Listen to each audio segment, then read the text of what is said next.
It's so good to be with you. I'm just going to set these to the side and we'll come to them later. Keep you guessing. So how are y'all doing this morning? Picking up some of your language. Is there any way we can turn down the spotlights and turn up the house lights? I'd love to see your smiling faces and Carla nodding at me in the front. All the encouragement. So that's good. Now I'm just waiting for the spotlights. It's bright up here. Okay, so while they're turning down those lights, quick quiz. Yesterday, the first choice we talked about was what? Choosing selflessness. And we also made the point to remind you that selflessness is not the same as... Thank you. Someone was listening. Very good. Selflessness is not the same as passivity, and understanding how to recognize both of those things. So today we're going to move on to two more choices. The next one is choosing vulnerability. That's what we're going to talk about first. Choosing vulnerability. Like it or not, our brains are hardwired to do things a certain way based on the way that we've done things in the past. Our brains are kind of just automatic. They tend to take the way of least resistance. They want to kind of do the easy way. They want to default to what they've always done. And we do that in relationships, but we do that in life in general. Let me give you an example, okay? We're going to do a little activity. I write about this in Are You Really Okay? Because we talk a lot about brain science and why we do what we do throughout that book. So here's just a quick example. I want you to take your hands, both hands, and on the count of 3, I'm just going to ask you to grasp your hands together. 1, 2, 3. Okay. Which thumb is on the outside? Right? My left is on the outside. Any lefties out here? A few of you? Okay. Now, here's what I want you to do. I want you to do that again, and I want the opposite thumb to be the one that's on the outside this time. 1, 2, 3, go. You didn't even get it over there. Is it tricky? It's a little harder? Your brain isn't used to doing that. Let's try your arms. I want you to take, I love how you're just trying again and again to figure this one out. Now, I want you to take your arms, and when I say 3, I want you to cross them. 1, 2, 3. Which arm is on top? The top arm. Some righties, some lefties. Okay. And now this one's a little trickier. Now I want you to try the opposite side. 1, 2, 3. That one's really hard, isn't it? Your body's just not used to that movement because your brain is used to doing the same thing over and over again. And it's always going to do the same thing unless you intentionally ask it to do something different. Otherwise, you're going to default to the same patterns, the path of least resistance. Have you ever been driving to church and you're not really paying attention, and all of a sudden, as you're driving, you find yourself on your way to work, and you're like, what am I doing here? Why did I take that highway? Because your brain defaults to the path of least resistance. It's always going to go there unless you're intentionally trying to get it to do something else. This happens in relationships. We default to patterns of interactions that are ingrained in us from childhood, from the way we've done things, from the way things have been modeled to us.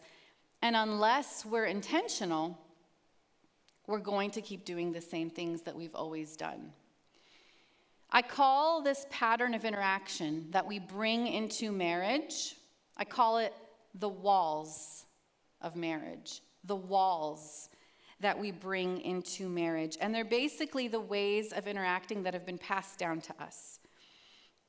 Modern psychology has identified 3 things that influence how we interact, our interpersonal skills. The top 3 things that influence how you interact with your spouse are number one, how your parents or family of origin, when I say family of origin, if you didn't grow up in a home with mom and dad, whoever raised you, your family of origin, how they communicated with one another. Number two, how your parents or family of origin resolved conflict. Some of you are thinking, I don't know if they ever even fought.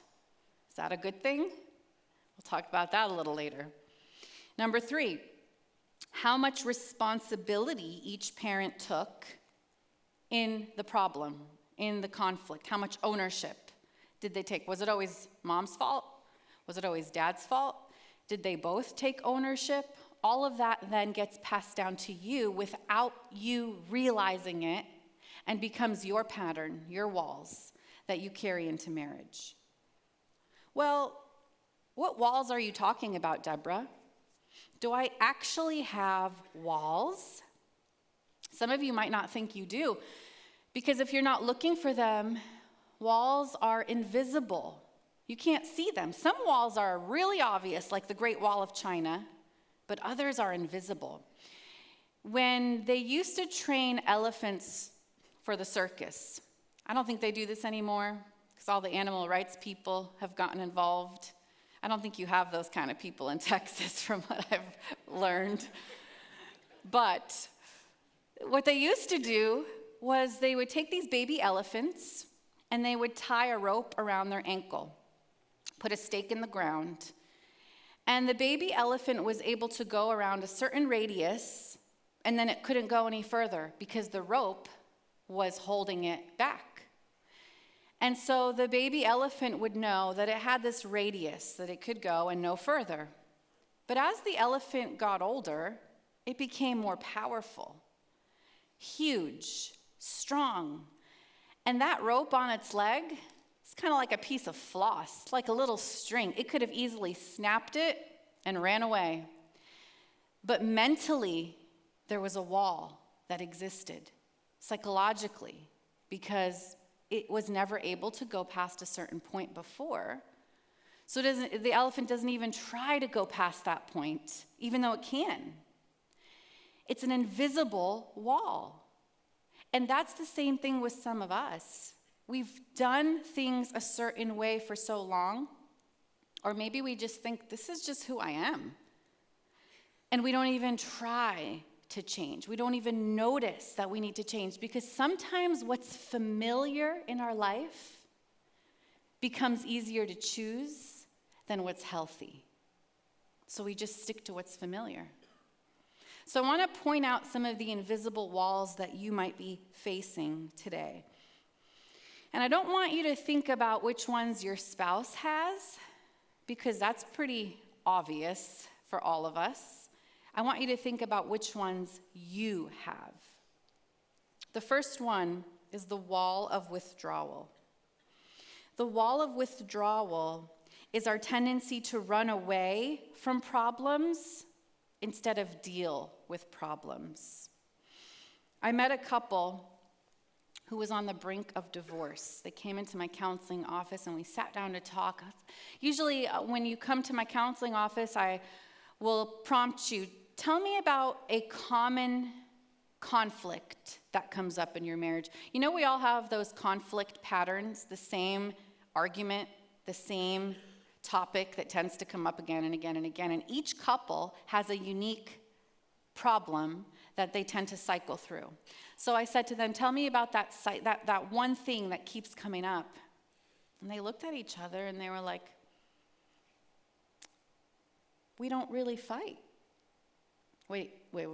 You're on the brink of divorce, but you don't fight? Yeah, we don't really have anything that comes up. We don't argue. We're just feeling disconnected. And usually in marriage, what happens is that one of you is a fighter, like, let's deal with this now. And one of you is a withdrawer, like, I need space, I need time, I don't want to deal with it, let's just move on. But in this marriage, they were both fleers. They were both withdrawing. And it's interesting because when you think about a marriage and you say, which is healthier, being a fighter or being a fleer? A lot of people think being the fleer is better. It's better to make peace and just move on and not deal. But being a fighter is actually the healthier one because it gives you a chance to reconnect and to resolve. The key is learning to fight in a healthy way. And if you come to me and tell me that your parents didn't fight, my first thought is they probably fought when you were in bed. And my second thought is if they didn't actually fight, then someone wasn't telling the truth. Someone was withdrawing and pulling away and not dealing with their hurts and struggles and opinions and needs. Do you withdraw in your marriage? Do you have the wall of withdrawal? The second wall, the wall of denial. That's when you fail to take responsibility in conflict. Maybe you're the type of person who gets defensive real quickly. Someone points out something in your life and you're like, no, that's not who I am. No, I didn't do that. I don't struggle with that. That's not me. You're wrong. You didn't see it correctly. I didn't say it that way. That defensive stance is the wall of denial because you don't want to take ownership. But if you have no role in the conflict, then you also have no control. Because like I said yesterday, if it's 100% your spouse's fault, you're in trouble. You can't change that. There's got to be a portion of the conflict that you can take ownership of, even if it was your tone. I didn't say it the right way, and I'm sorry. It wasn't the right time to bring it up, and I apologize. I could have been more encouraging, and I wasn't. What is your role in the conflict? If you tend to think, this is her fault, this is his fault, I don't really see my role in this, I didn't do anything, then you have the wall of denial. And that's something you need to really think about. What does it look like to begin taking ownership? The wall of displacement is number 3. That's when we take out our hurts on the wrong person, all the stress that you have, the anxiety, and you take it out on your spouse because they're usually the safest, most available, convenient person who's right there. I remember a couple days before I wrote this section of the book, I was at home with 3 sick kids. Anybody ever been home with 3 sick kids? They're so needy. They're throwing up. There's just, it's terrible. It's so draining. And it was a long day. John was on his way home from work, but he was 30 minutes late. You guys know about the witching hour with children? Anybody know what I'm talking about? The witching hour? There's like this hour where everybody just goes crazy. And it was like witching hour, and John was late. He calls me 30 minutes late from work. Hey, hon. He's all chipper, and I'm like, and I don't even remember what he said, but he said something wrong, okay? I don't even know what it was. I was just drained and tired, and I had just had a really long day, and something about chipperness in that moment just was not sitting well with me. So I reacted, I snapped, and I got annoyed. I found something to be annoyed about. And granted, he probably did say something, but my reaction to that situation was disproportionate to what was actually happening. Like, I basically allowed that little spark, whatever he said, and the fact that he was 30 minutes late, become the explosion because I had all of this fuel pent up underneath from my stress. Have you ever done that to your spouse? Like, I'm not saying they're perfect. They might say one wrong thing, but it's like that little spark that then boom, like they're like, where did that come from? Like, man. And a lot of times it's because we're displacing something else. We're taking it from something else and we're putting it on our spouse. And that's a wall, a really dangerous wall. The next one is the wall of invalidation.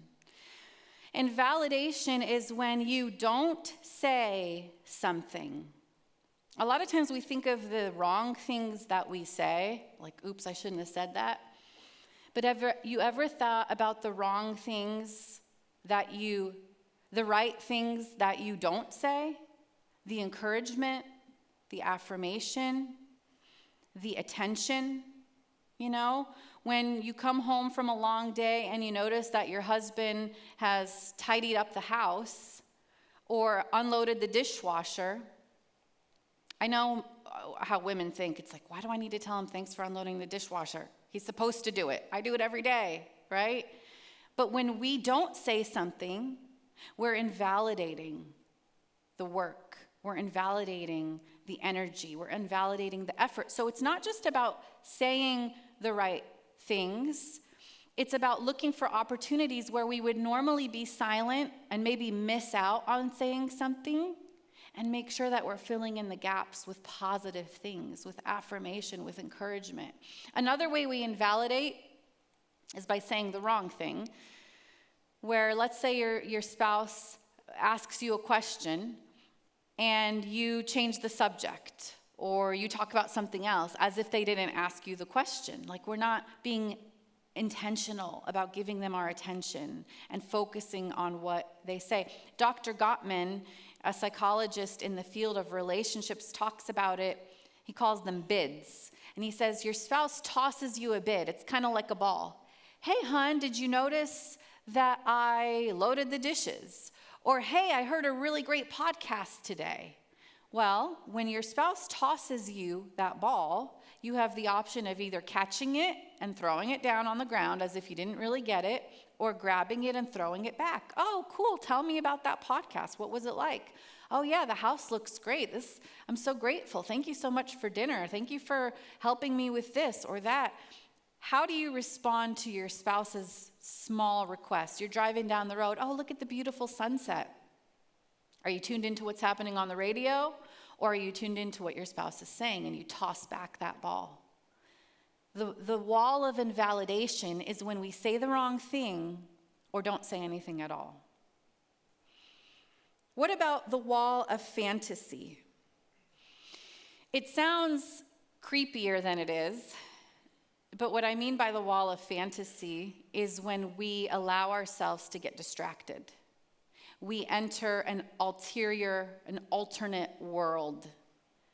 And sometimes it can happen through things like pornography, or novels, or movies, or video games.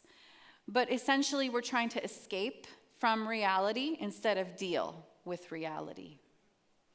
And like it or not, we live in a culture where we have one of these fantasy devices in all of our back pockets because we have our iPhones. And any second, you can pick it up and escape. You can go on Instagram, you can play a game, you can get into Candy Crush or whatever other games you guys get into, and next thing you know, you're gone. Yeah, it was stressful, but poof, it's gone. Oh yeah, my wife is being really annoying right now. Poof, gone. That's the wall of fantasy, when we would rather escape reality than deal with it. And it's so easy to do in our day. I mean, you know those evenings where there's tension between you, but both of you just decide to scroll instead of stop and deal with it? That's what we're talking about with the wall of fantasy. And where does that come from? You know, our comfort level with escaping is greater than our comfort level with dealing. Those are things that have been passed down to us. The wall of passive aggression. We talked a little bit about that yesterday, but it's your unwillingness or even inability to say what you need. So you don't say what you need, and then when they don't give you what you need, you're irritable. You're annoyed. Like, you didn't really want to go on that vacation, but you go. And the whole time you're grumbling, complaining, acting cold, distant, rude, withdrawn. That's passive-aggressive behavior. Instead of saying that you don't have the time or energy to do something, hey, hon, can you help me with this? I really need this done. I would love to, but I don't have the time. So here, let's come up with a plan. No, sure, I'll do it, but really you're like, this is so annoying. Why can't he deal with his own junk? You know what? I'm just going to do this a little bit later. And then you procrastinate, or you do it grumbling, or you put it off instead of just being honest about where you're at. After a conflict, you say you're not upset, but then you act cold, slam doors, walk around the house pouting. That's a wall. And it's called being passive aggressive. And it's really dangerous. And there's a good chance if you're like that, somebody in your family was also like that too. And that's how you've learned. You don't feel comfortable saying what you need, but then you react to not getting what you need. Another wall is the wall of rage. Rage is when we use aggression and extreme anger to intimidate, to get what we want. We just explode. We act all scary and mean and nasty to try to get the other person to do what we want them to do. And maybe we're not even doing it on purpose, because underneath anger and rage, there's another emotion. We call anger in counseling the secondary emotion, because underneath anger, there's a more vulnerable emotion like hurt, disappointment, embarrassment, sadness, frustration. And instead of getting to those harder things and saying, "Hun, I really need this from you. I'm struggling," we just get mad. We get mad and we show rage and intimidation. There's a few other walls that I talk about in Choosing Marriage, and you can read through those and kind of process some of them. But after I finished writing Choosing Marriage, I recognized another wall that I didn't put in the book. Poor John, he's so easy to pick on because he's the guy that I live with, right? He's like the one I see and interact with every day. And I promise you, I have his permission in sharing all of these stories, so you can talk to him about it afterwards. He signed a waiver when we got married. But I noticed a wall that my husband has: humor and sarcasm. Ouch. Anybody else struggle with that one? He is such a funny guy. Did you just tap? I like it, accountability. He's such a funny guy, and that's one of the things I loved about him when we first met. He's so funny. He can break the ice. He's so witty. He's quick on his feet, and he just says the funniest things. You can't be with him for more than 5 minutes without laughing. That's just who he is. The problem is when things get serious in our marriage and I want to talk about something important, his exit plan is to be funny. Let's just lighten this up. This is getting a little too hot in here. Let's just lighten it up with a joke. But that's his way of keeping the hard emotions down, keeping the hard conversations at bay. It's like, let's lighten it up with a little sarcasm. You know what I noticed? I was listening to the radio, and they had this comedian on, really famous comedian, and in the interview, they started asking him some serious questions. And I noticed the comedian could not answer the serious questions. He would just crack jokes, even at the serious questions. And that's when I realized this is a wall that is so benign because we're so used to humor. In fact, we give people gold stars for being humorous. Like, they're so funny. We like them more. But how many people are using humor to keep out the hard stuff? Sarcasm. They're avoiding going there. That is a dangerous wall. It's great to be funny, but there's got to be times when we put that aside and do the work of relationships. The natural trajectory of marriage is drift. Have you ever been to the beach?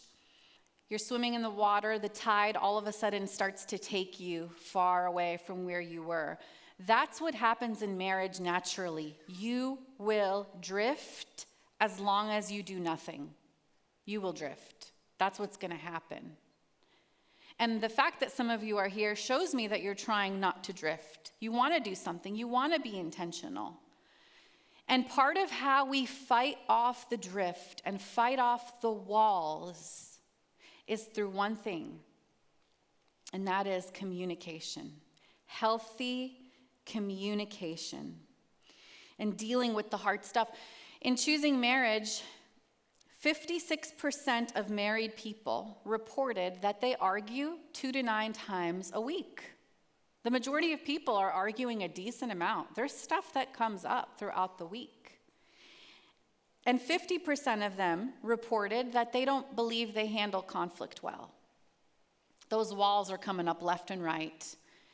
And so we want to counter those walls. The majority of people struggling with these conflict issues, we want to counter them with healthy communication. Communication is the one and only way that we begin to take down our walls. And I'm not just talking about regular communication in the car or on the way to church or when you get home. I'm talking about intentional communication. I asked singles, how many minutes or hours of intentional, quality, good conversation do you think the average married couple has per week? Singles are so naive, aren't they? They have no idea. The numbers that came in, I was just cracking up. I mean, they're like 7 hours a week at the minimum. Because they're thinking, okay, when I'm dating, we're on the phone for 4 straight hours, right? We barely can say goodbye. No, you say goodnight first. No, you say goodnight first. Oh, I love you. No, I love you more. So at least 4 hours a day, they're thinking, well, okay, let's make it more reasonable. It's probably 1 hour a day. Let's give them 7. Let's give these married couples 1 hour a day, adding up to 7 hours a week. So the average single, the majority of singles said they think married couples have quality conversation, not just, hey, can you pick up milk? Quality, 7 hours a week. What do you think married couples said? Shout it out. 2 hours? 1 hour?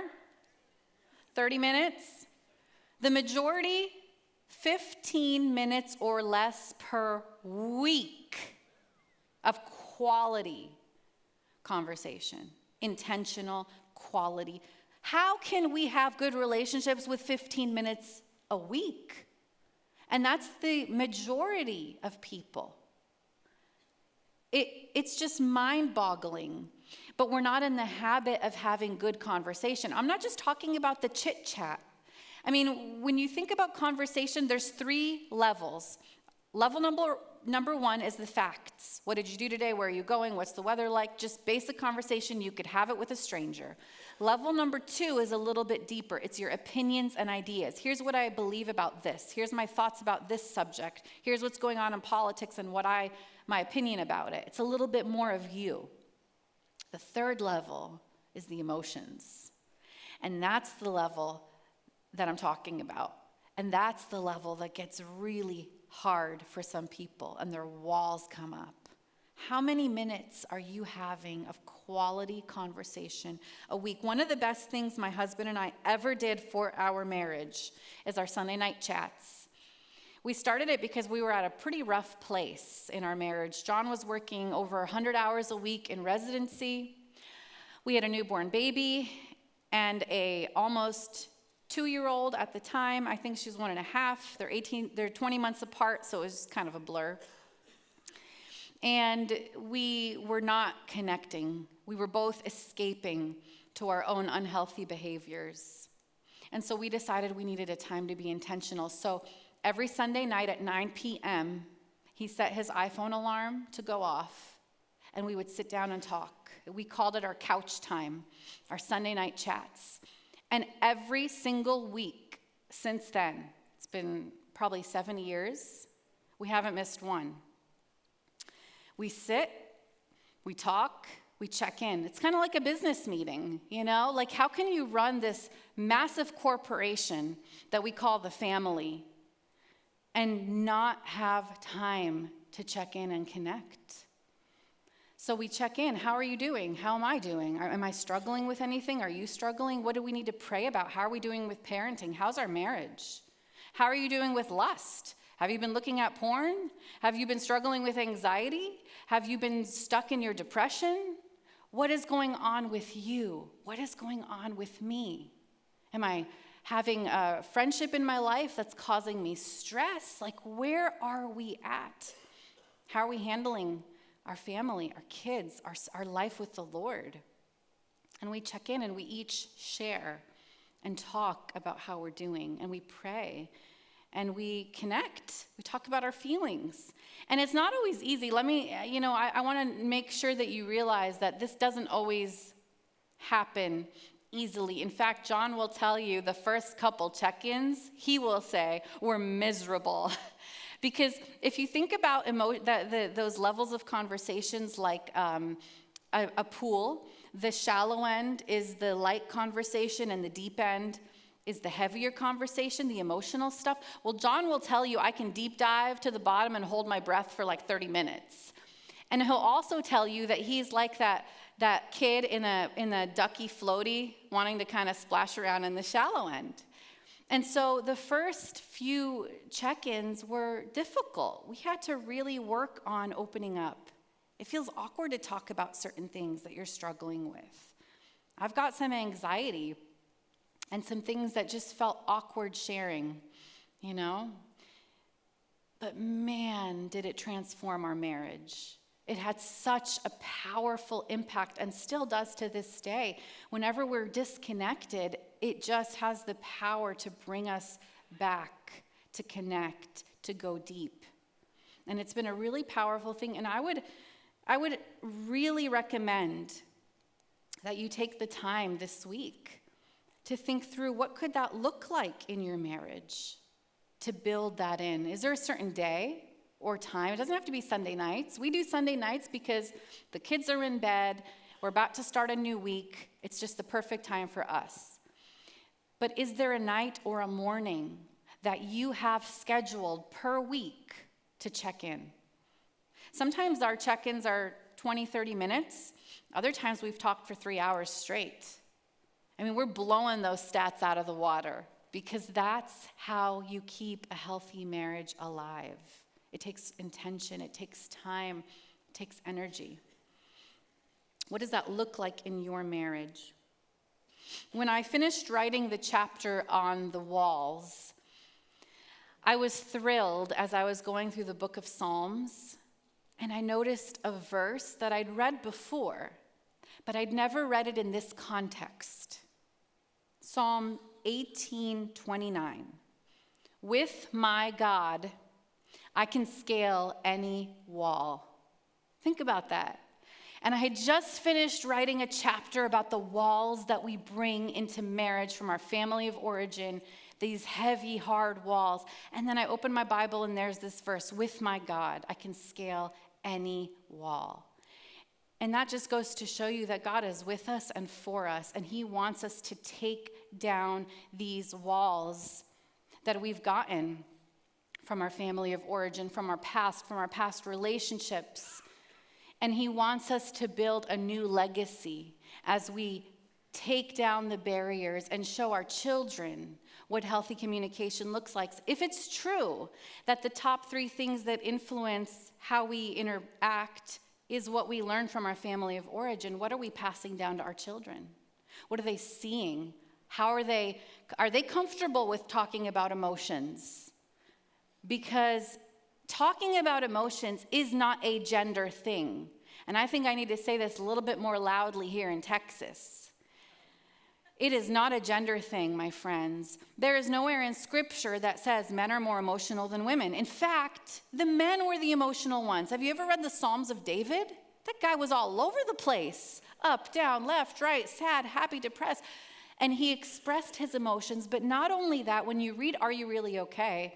I spent an entire season studying the emotions of Jesus. And he expressed and experienced so many emotions, from exhaustion to agony to joy to sorrow and everything in between. Biblical scholars have identified over 39 emotions through Scripture that Jesus experienced and expressed. This is not a gender thing. This is a human thing.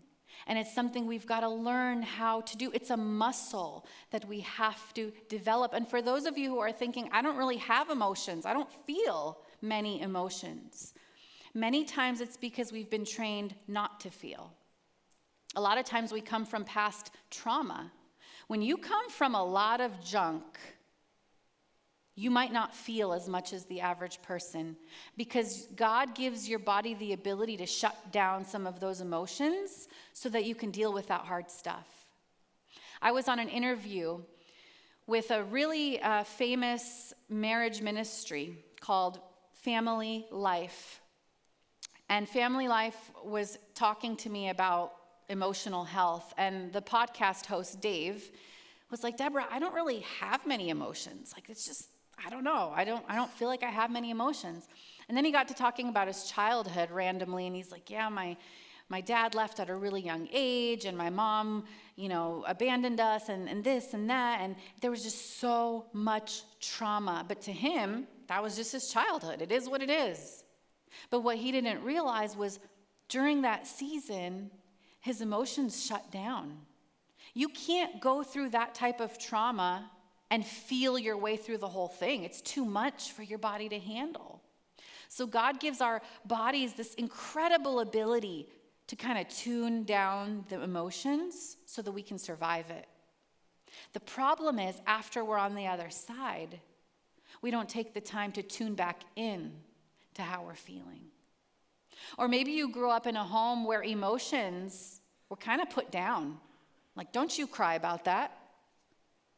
Don't you cry or I'll give you something to cry about. And when we grow up in that environment, we internalize the mentality that if I really want to have good friendships and connections with people, I better not show them my emotions. And so we kind of learn to stuff. So what does it look like for you to begin allowing yourself to feel and connect with your spouse on those deeper levels? Some of you have never connected to your spouses on that level because you've never been to that level in your own life. What does it look like to go there and do the work? The next choice we're talking about is choosing fullness. So we started with choosing selflessness, choosing vulnerability, taking down our walls. And now we're talking about choosing fullness as part of a healthy marriage. Before we get into that, let me just tell you that I am an expert at killing plants. I have a black thumb. And it's kind of strange because my mom is, when you walk into her house, it's like a nursery. It's kind of scary. The other day I walked in, I was like, Mom, I don't think you can, maybe I'm wrong, but I feel like these plants are taking up all your oxygen. Like someone's gonna suffocate with all of these plants in this house. And they're all live and they're all healthy, and some of them are older than me.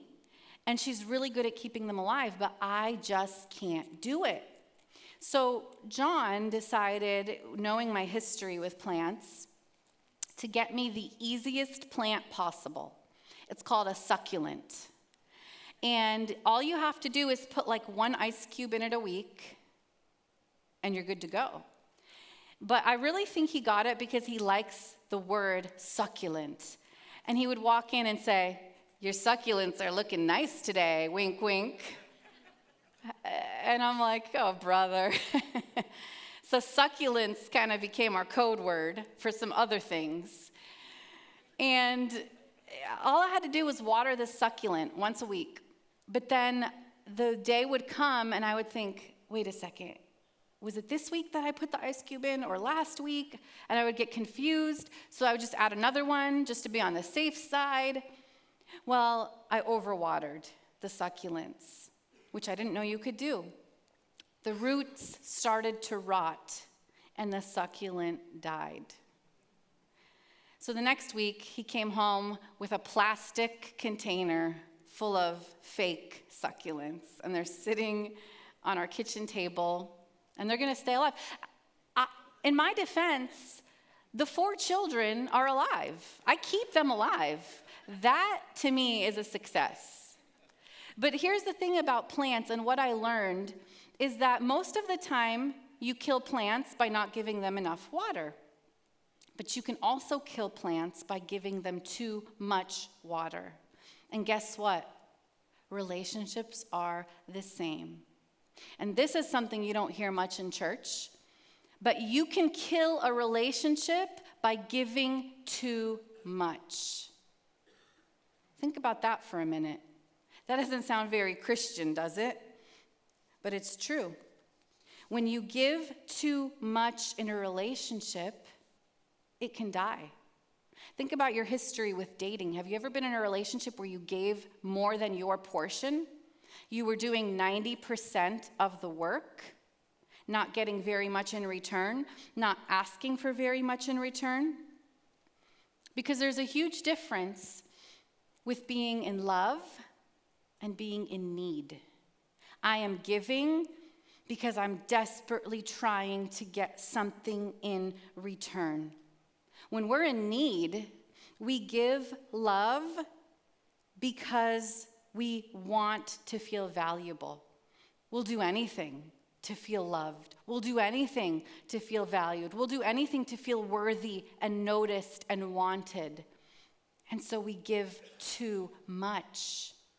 And then we're so confused at why the other person is pulling away. We're so confused at why the relationship is dying. It's because we're giving out of need, not out of love. The word codependence comes up a lot in my counseling sessions, and it refers to an unhealthy reliance on one person by the other person. In the DSM, which is the Book of Psychological Disorders for psychologists and counselors, there's a disorder called dependent personality disorder. It's also known as a relationship addiction. And sadly, I see it a lot in Christian culture without people even realizing it. They're addicted to relationships. They're giving too much. Here's some examples of what we do when we're giving out of need. I have difficulty making everyday decisions without an excessive amount of reassurance from others. What do you think? I just don't know. Do you think this is a good choice? I just really could use your opinion. I'm not sure what's the right one to do. I don't know. Which restaurant should we eat at? I'm not sure. I have no idea. What do you want to do? What are you in the mood for? Because we don't know who we are. We don't know what we want. We don't know what we need. So we're always looking to others to help us make those choices. Someone who needs to assume responsibility for most major areas, needs others to assume responsibility for most major areas of their life. You're looking to others to help guide you. Someone who has difficulty expressing disagreement out of a fear of loss or support of approval from the other person. They just don't want to rock the boat. They don't want that person to disapprove of them or be unhappy with them. Difficulty initiating or doing things on their own because they have a lack of self-confidence in their life. Goes to excessive lengths to get nurture and support from others, to the point of volunteering to do things that are unpleasant. I don't really want to do this, but I'm doing it because I want you to like me. I want you to love me. I want you to need me. Feels uncomfortable or helpless when they're alone because of exaggerated fears of being unable to care for him or herself. Unrealistically preoccupied with fears of being alone or abandoned. When you're in need, you end up giving too much in your relationships. And you're giving out of an unhealthy place, out of scarcity, out of fear, rather than giving out of overflowing love. There's a big difference there. Codependent people look to others for approval and affirmation and validation and worth. They usually come from backgrounds of hurt and pain and neglect, rejection, abuse, or abandonment. Someone wasn't there for them. They weren't safe. They weren't loved. They were neglected. And they're living out of that need. Sadly, I see a lot of it in the context of Christian culture, but it actually gets encouraged. You know, we talk about meeting your soulmate, and we talk about your purpose in life is to get married. And so a lot of people who are actually unhealthy standing alone go into marriage thinking that that's what they need. That's what God has given them to fill them up. When really, Jesus is what he's given us to fill us up. Not marriage, not relationships. The other end of the spectrum, then, are people who give too little, right? They're the ones that don't give the relationship enough water. And those are people that we call completely independent. So you've got codependent people on this side, then you've got completely independent people on this side. I don't need anyone. I'm good. I don't really need my wife's affection and love or support. I know what I'm doing. I'm good. My gut tells me what to do. I don't need anyone's approval. If it's going to get done, I'm going to do it, and I'm going to do it better than anybody else can do it. And they're the type of people who don't want to rely on anyone. But ironically, it's rooted in the same thing: fear, an inability to trust, a fear that people are going to let them down, a fear that when they ask, people aren't going to come through for them. So they just don't ask, and they do it themselves, and they don't need anyone, and they don't come to others for anything. That's dangerous too. And it's just as unhealthy. Ecclesiastes 4, 9 through 12 tells us that two are better than one because they have a good return for their labor. If either of them falls down, one can help the other up. Marry someone who will make you better, who will pick you up, who will be there when you fall, someone that you can pick up when they fall. The healthy middle between codependence and complete independence is what I call interdependence. We don't need each other. We choose each other. It's a choice. Isn't it much more of a compliment when someone comes to you and says, I'm coming to do this not because I need you, but because I want you, because I choose you? That is a bigger compliment than need. When you're needy, you're going to make poor choices. Have you ever been extremely hungry and walked into the grocery store? I mean, the amount of things that you buy out of need are things that are not good for you. You're going to do unhealthy things when you are starving and in need. When you're healthy and you're full, you're going to go into that grocery store and you're going to make good choices. You're going to put vegetables in your cart, some fruits, some healthy grains, because you're at a good place. You're making choices out of your fullness. And that's the type of thing that we need to do for our marriage. But the problem is so many of us are half empty. We're kind of like these glasses. We're not actually full standing alone. But we're not totally empty, so it's easy to kind of mask it. And we get married, and I pour half of myself into marriage. My husband pours half of his self into marriage. And next thing you know, we've got this false sense of fullness. When you put my emptiness together with your emptiness, we get this false sense of fullness. Somehow we believe that marriage is supposed to fill us up. And when it's not, we get jaded, disillusioned, disappointed, frustrated. What is wrong with you? Why aren't you doing this for me? Why aren't you acting in a certain way? Why aren't you filling me up? But it's because when you look at what you actually have here, it's still two half-empty glasses masquerading as a full one. But marriage is not meant to complete you. It can't fill you up.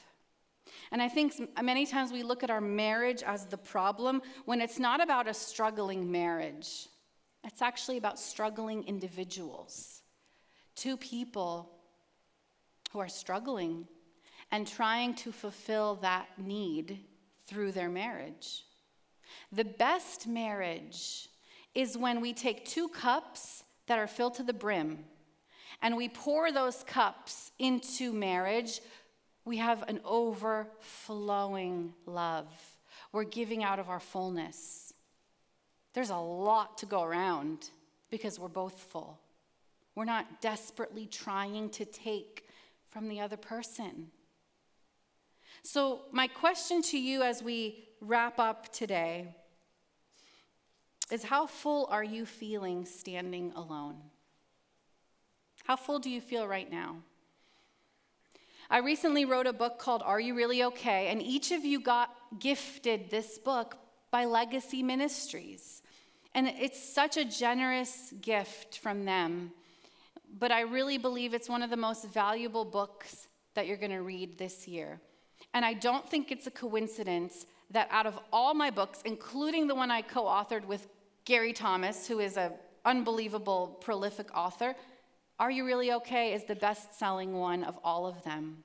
Because I really believe it came at a right time. I signed the contract for Are You Really Okay in 2019, way before COVID was on the horizon.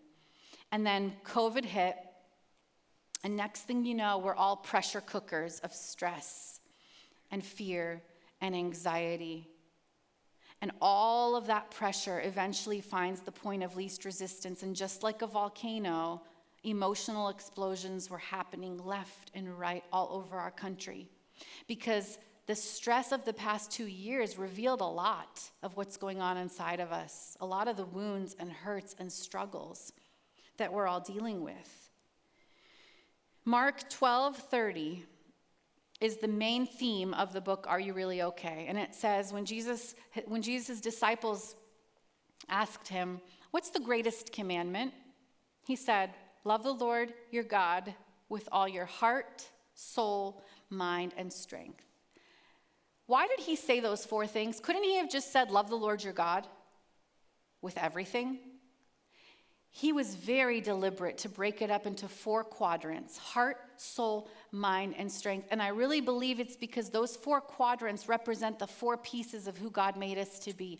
Heart represents our emotional health. Soul, our spiritual health. Mind, our mental health. Strength, our physical health. And in Are You Really Okay? You will do a deep dive into those 4 quadrants. How healthy are you emotionally, spiritually, mentally, and physically? It's going to be a checkup. And I'm really looking forward to each of you going through it. In fact, if you're thinking, which book of yours should I read first? I would start there. Because healthy people make healthy relationships. Sometimes we focus so much on the marriage that it's counterproductive. Because we really need to be focusing on the self and how we're doing and what are we overflowing into our marriage. Because that's the main ingredient for healing. And so I want to ask you today as we close, how are you doing emotionally? Just you, not your marriage, not your spouse, just you. Are you struggling with stress, anger, insecurity, anxiety, depression? Have you taken the time to deal with the emotional baggage from your past? Heal the emotional wounds? Have you considered the role of professional counseling in getting your emotional and psychological world in order? One of my pet peeve phrases is, time heals all wounds. No, it doesn't. Whoever said that? I mean, whoever said that has not actually had real wounds. They had a couple paper cuts. Because real wounds get worse with time when left alone. If you've got a massive gash that needs stitches and antibiotics and you just leave it alone, you think time's going to heal that, or do you think it's going to get infected? It's going to get worse with time. And many of us have these emotional wounds from our past that we're just thinking, well, it's been 20 years. But what you don't realize is those wounds from that past abuse and neglect and family dysfunction is coming out in your marriage today. Those insecurities that you're struggling with aren't just about your spouse. They're about you and your past and the things that you need to heal from the inside out. Because time doesn't heal all wounds, Jesus does. And we've got to partner with him in bringing those wounds to the surface and asking for them to be healed. How are you doing mentally? Are you struggling with anxiety or depression? Difficult feelings on a regular basis? Is there trauma that's starting to affect your life? Sometimes mental health struggles come in the form of irritability and apathy. I did a series of live counseling sessions with some of the top Christian leaders and teachers in our country today. Levi Lusko, Christine Kane, all kinds of leaders. One of my favorite ones that stood out to me was a session I did with Pastor Matt Chandler. He talked about going through this season of irritability, just irritable. He wasn't depressed, he wasn't anxious, he was just annoyed. He felt apathetic towards people, towards his wife, towards ministry. Just felt like everything was just agitating him. And he said to me, I used to think dealing with childhood wounds was a bunch of crap. His quote, not mine. Until it started coming up to the surface without him even realizing it. And he had to stop and do the work of dealing with his childhood wounds from his relationship with his father, his unaffirming, emotionally unavailable father. You should tune into that podcast. It's on Love and Relationships with Debra, Fileta. That's the name of the podcast. It's the Are You Really Okay series. It's a powerful conversation. But I just want to remind you that sometimes mental struggles don't look like what you think. You're not curled up in a ball or can't get out of bed, but you are irritable and apathetic on the regular. What's going on inside of you? Mental health struggles can come out physically through things like a lack of concentration, changes in sleep patterns, feeling fatigue or lack of energy, changes in your appetite, no longer looking forward to things, feeling guilt, hopelessness, lack of self-worth. This is why I encourage you, if you feel stuck, to commit to a season of counseling. Find a licensed professional counselor and get started on doing some of that work, because I promise you it will overflow into your marriage. If you're feeling stuck in your marriage, start there. Even if you go by yourself, start there. How are you doing spiritually? Are there any sins or struggles holding you back in your walk with Jesus? Are you actually making space for God in your life on a regular basis, allowing the Holy Spirit to convict you? Are you plugged into His Word? Are you plugged into community and people who are pressing you on and encouraging you in your spiritual walk? Or are your spiritual muscles starting to atrophy? How are you doing physically? Are you eating well? Are you taking care of your body? Are you sleeping well? Are you hydrating? Are you exercising? Because the mind-body connection is powerful. And that's another way that you honor your spouse, by taking care of yourself physically. So what does it look like when we align all of those parts with who God has called us to be? Heart, soul, mind, and strength. We begin overflowing health into our marriages. And that's what I'm praying for each and every single one of you as you leave here today. On a scale of 1 to 10, I want you to close your eyes and consider this. How full do you feel standing alone? 10 is the most full I've ever felt. How full are you feeling today, emotionally, mentally, spiritually, physically? Dear Jesus, I just come before you today with each and every person in this room. God, if we're all cups, you see how full or empty each of us are right here today.